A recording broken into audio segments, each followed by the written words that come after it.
Good morning, brothers, sisters, friends. Thank you once again for coming out on day 622 of the most televised genocide in our history. A genocide that many Holocaust survivors are now saying has involved itself into a Holocaust. In front of our eyes, as Palestinians continue to be bombed, shredded and burned alive in their tents, or those who were lucky enough to have tents to shelter in the first place. The real-life Hunger Games continue. Worse than that, we witness the grotesque, depraved, sadistic circus of those who are forced in the hopes of saving their starving families to participate in Israel's twisted version of the Squid Games. Hundreds shot dead or seriously wounded as they attempt to collect food from what is perversely labelled by its Israeli and American mercenary backers as a humanitarian aid centre, but in fact is nothing more than a shooting gallery. The focus, of course, has shifted from Gaza and the West Bank, where massacres and mass ethnic cleansing escalates unabated because of the moral and legal failure of our governments, to Israel's war with Iran. A war that started with Israel's illegal attack on a sovereign nation in an attempt to divert attention away at a time when some of Israel's most ardent supporters in our national media were finally beginning to signal that they had had enough.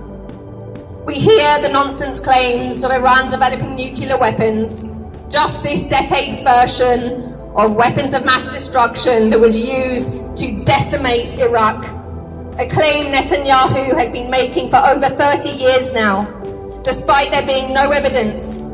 And just in March, it being confirmed by Tulsi Gabbard, the US Director of National Intelligence, following an inspection, that there was no evidence of nuclear weapons being developed, just the continuation of lies by the only state in the Middle East to actually possess nuclear weapons, and which refuses, unlike Iran, to allow in inspectors or even to sign the nuclear non-proliferation agreement, which Iran has signed. A state which has decades of history of aggression against and occupation of its neighbours, which right now is also expanding its borders into Lebanon and Syria, following the same blueprint it has used for 8 decades in Palestine. We're even seeing the beginning of the demolition of Lebanese and Syrian homes. So how has our national government responded to these new crimes of that criminal psychopathic state? Well, it continues to aid and abet them. And we see the same morally bankrupt arguments for supporting them regurgitated in our media, who act as nothing more than their stenographers. Except this time, each lie takes us all a step closer to World War III and the risk of nuclear annihilation. Is that what we want, brothers, sisters, friends? Are we really going to allow them to gamble with our lives and those of future generations? Are we? No. We must do everything it takes now as ordinary people, using every legal and moral avenue available to us. We cannot allow this racist criminal enterprise to drag us into a world where might is right and barbarism is the norm. They must be stopped, and where our governments have failed, we must step up.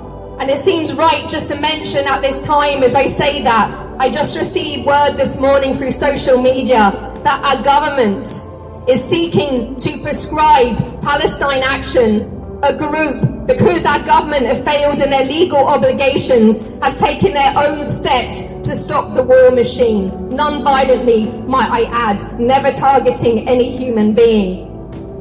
They do this because of their criminality. And when we consider this, we also need to remember that a group of lawyers had handed in to the Metropolitan Police a dossier which highlighted 10 Britons that had been proven to have undertaken war crimes in Israel against Gaza, against the Palestinians, against Palestinian children, and filmed themselves as they were doing it. And what do you think the Metropolitan Police have done about that?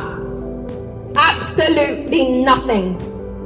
Some, no doubt, will try to persuade you that regime change benefits the Iranians. Now let's be clear about regime change undertaken by the West. It has never helped the ordinary people of any nation. It did not help in Iraq. It did not help in Libya. It did not help in Afghanistan. It is not helping in Syria, where right now, despite the rebranding of actual terrorists, Jalani, the head of HTS, formerly ISIS, still a proscribed organization, is slaughtering Christians, Alawites, Shia Muslims and others.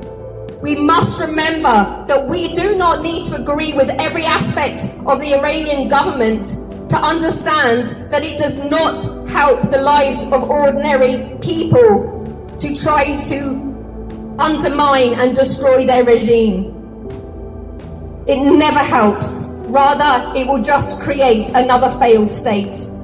And on that subject, let us just remember that the government they have now was a revolutionary response to the brutal dictator installed by the West, the Shah, following the US and UK's assassination of the democratically elected leader Mossadegh because of his plans to nationalize the oil of the country for the benefit of the Iranian people. In fact, in this current twisted plan, the West plans to install the son of that same tyrannical Shah.